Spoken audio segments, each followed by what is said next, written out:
Today's video might hit a little different. There is no niche highlight, there is no design tutorial. Instead, we're addressing the elephant in the room. And if you're on the struggle bus with your Etsy print-on-demand business, you need to hear this. So pull up a seat and let's chat. I want to talk about 4 real reasons why I still see fellow sellers just like you not making progress. 4 things that are holding you back from being the champion seller that I know you can be.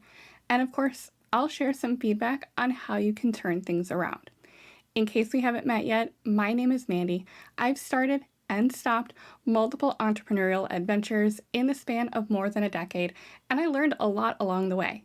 Now, as the owner of multiple 6-figure businesses, including Etsy print-on-demand shops, my goal is to provide you with strategies to simplify the journey so that you can stop the overwhelm, start making progress, and thrive with your print-on-demand business.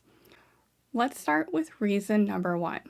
You're chasing all of the things, but making progress on none of the things. And now you've got a hodgepodge in your shop with no real focus or direction, and you're not sure what to do about it.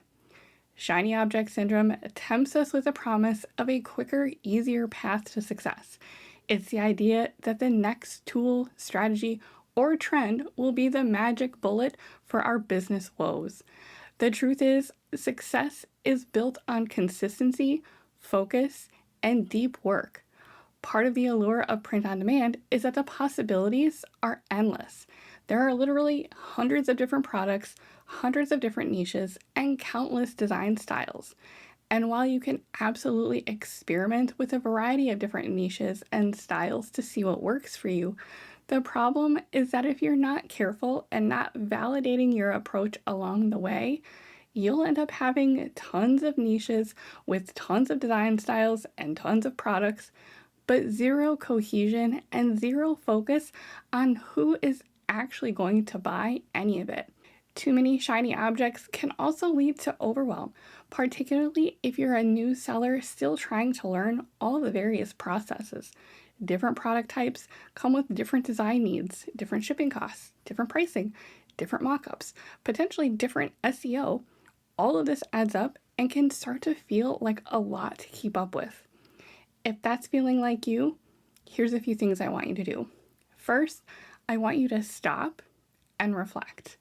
Focus on clarifying your ideal customers based on research and demand. If you're not sure how to do that, head to my design playlist or my time blocking series. Start with fewer products to establish cohesion first, then scale as designs sell and you've got some proven concepts. You may need to explore a few different niches or design styles in the beginning until you find the momentum and a direction that works for you, but be willing to pivot and adapt your approach along the way. And do it strategically based on the data that you are seeing, both in the marketplace and in your shop. Think of it as carefully aiming darts at a dartboard versus throwing spaghetti against a wall. You can diversify more once you establish a foundation first. Reason number 2 is a bit similar. You're trying to implement 10 different strategies from 10 different gurus, and now you're overwhelmed and still have zero progress.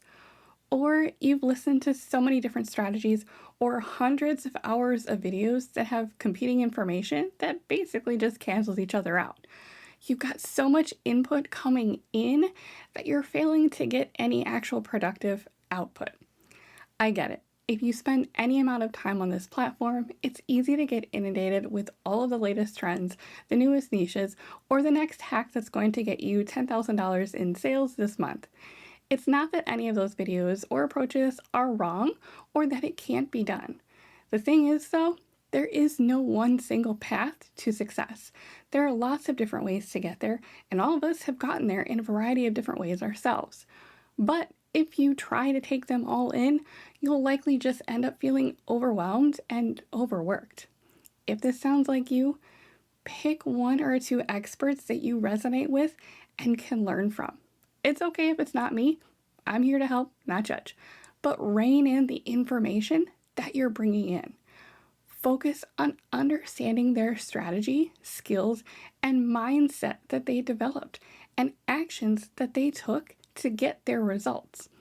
Ultimately, most people can learn this business and achieve success, but it comes down to you and actions you take as an individual business owner. Commit to taking action on what you learn. And remember, you can't learn to drive from a parked car.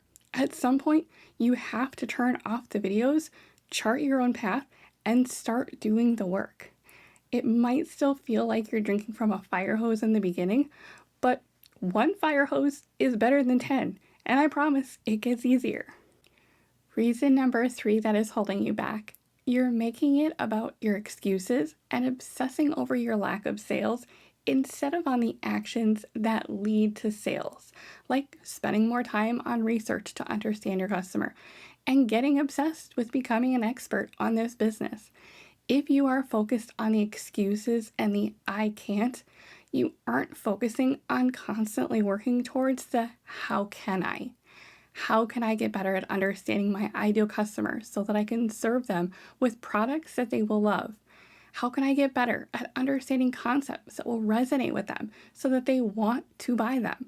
How can I get better at optimizing my shop so that customers can find my products? How can I streamline my processes so that I can get more accomplished in my shop? How can I improve my design skills based on demand and what's actively selling? How can I do better, and what actions am I willing to take to get there? You, my friend, are in control of your actions and your mindset. Because here's what you need to know. Rule number 1 of business, it's not about you, it's about your customer.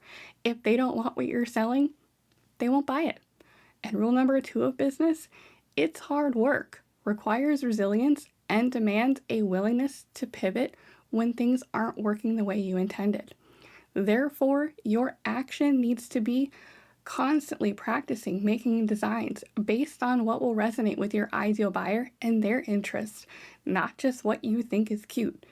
You won't be great at it at first. You might suck at the design part. I absolutely did in the beginning. But the more you do it, the more time you spend on studying where the demand is and the design styles that are selling, the better you will get at it over time. Which means your action also needs to be showing up for your business daily and not giving up. This takes practice and determination and grit.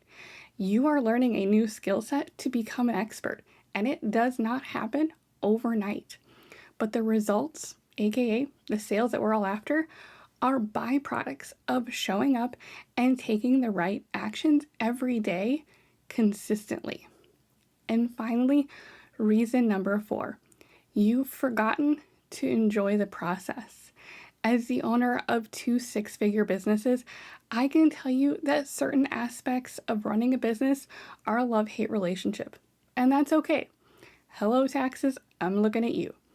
But I can tell you that a constant driver for me is that the profit that I make from my businesses allows me to work for myself on my own terms and provide an additional stream of income for my family. It opened doors that I never imagined would be possible simply by believing in and loving what I do every day. Is it hard work? Absolutely. Building a business, any business, is freaking hard and requires time, work, patience, and perseverance. And will it be 10 times harder if you hate every single part of the process? Also, yes. As an entrepreneur and small business owner, you will have highs and lows. But here's another truth. If print on demand or any business just becomes another chore or another thing on your to-do list, it will never be sustainable, and you will constantly struggle with giving it the priority it needs in order to grow and thrive. So here's what I want you to reflect on. Why did you start your print on demand business in the first place? Not just in terms of dollars, but in terms of what those extra dollars will mean for you and your life. What do you envision accomplishing with your business? What part of the process do you enjoy the most, and how can you leverage that? Find your joy, my friends. It'll make the work that much more rewarding, and without it, this will be hard to be sustainable, and you'll give up at the first sign of friction.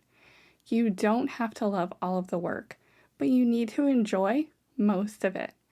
Running a business during the highs is easy, but you also need to love it enough to manage it through the lows too. Clarify, commit, adapt, and repeat, but don't give up.